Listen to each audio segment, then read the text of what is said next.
Want to take a few minutes with our kids this morning as we gather in worship of God. Again, we're dedicating this part of the service this year to reading through the Jesus Storybook Bible. And I got a pop quiz for you kids this morning. So I'm going to have you we're going to see how well you listened and remembered what we talked about last week. All right? So I want you to raise your hand. I'm going to make this as easy as I can on you. We'll make it multiple choice. All right? Last week we began reading and we saw that the Bible is a book about A, rules for how to live. B, it's a book about heroes. Or C, something else altogether different. A, B, or C? Is it A, a book of rules, B, a book of heroes, or C, something altogether different, a story about one person in particular? See, I'm hearing C's all around. It's C. The Bible is a book about Jesus. And so we're going to begin reading this morning. In order to begin this story about Jesus, a story's got to have a beginning.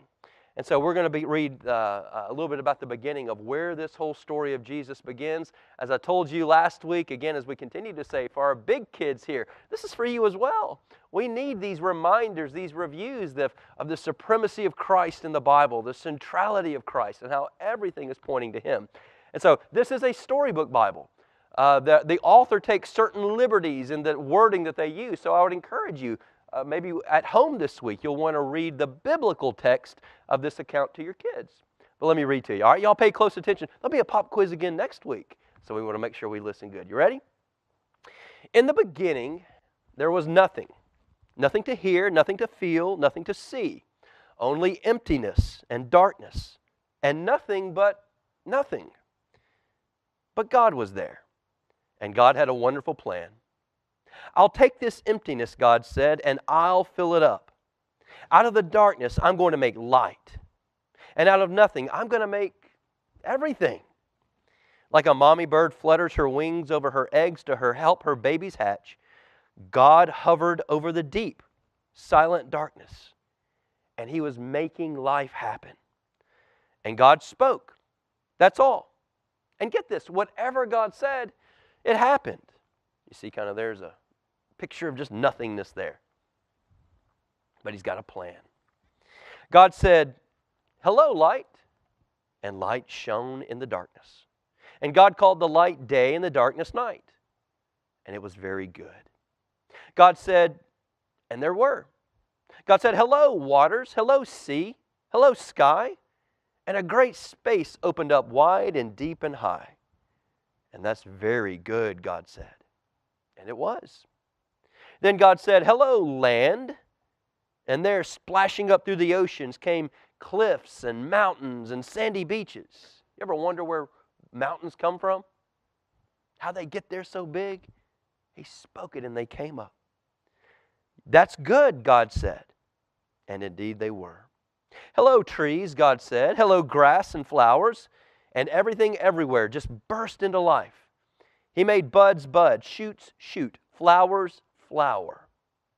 And you're good, God said. And indeed it was.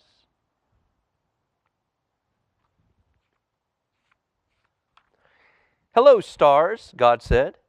Hello, sun. Hello, moon. And then whizzing into the darkness came fiery globes, spinning around and round, whirling orange and purple and golden planets. And you're good, God said. And they were. You ever seen the size of those planets in like pictures? Can you believe God just spoke them and they came into existence? That big ball of fire, the sun. He created it. Hello, birds, God said. And with a fluttering and flapping and chirping and singing, birds filled the skies. Hello, fish, God said. And with a darting and dashing and wiggling and splashing, fish filled the seas. And you are good, God said. And they were. And then God said, hello, animals. And everyone came out to play. And the earth was filled with noisy noises, growling and gobbling and snapping and snorting and happy skerfuffling. You're good, God said. And they were. And God saw all that He had made, and He loved them all. And they were lovely because He made them. But God saved the best for last. From the beginning, God had a shining dream in His heart. He would make people to share His forever happiness in Himself. They would be His children, and this world that He made would be their perfect home. You see some of the animals there that He continues to make? So God breathed life into Adam and Eve. And when they opened their eyes, the first thing they saw was God's face. And when God saw them, He was like a new dad. You look like me, He said. You're the most beautiful thing I've ever made. That's another way of saying God made them in His image. And God loved them with all of His heart. And they were lovely because He made them. And Adam and Eve joined in the song of the stars and the streams and the wind and the trees, the wonderful song of love to the one who made them. And their hearts were filled with happiness.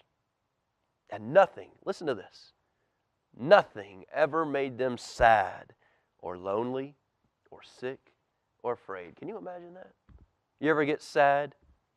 You ever feel lonely? Afraid? You ever get sick? Right?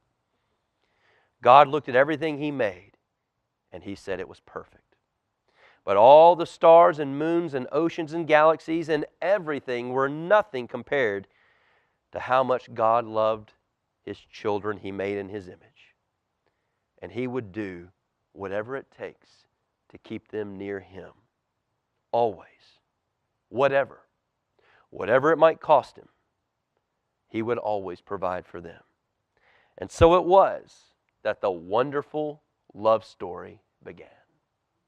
And so what we just read this morning is just simply God beginning the story about Jesus. The whole book from Genesis to Revelation is about Him. And this is where the story begins. But God made it all. He created it out of nothing. He's worthy of our praise.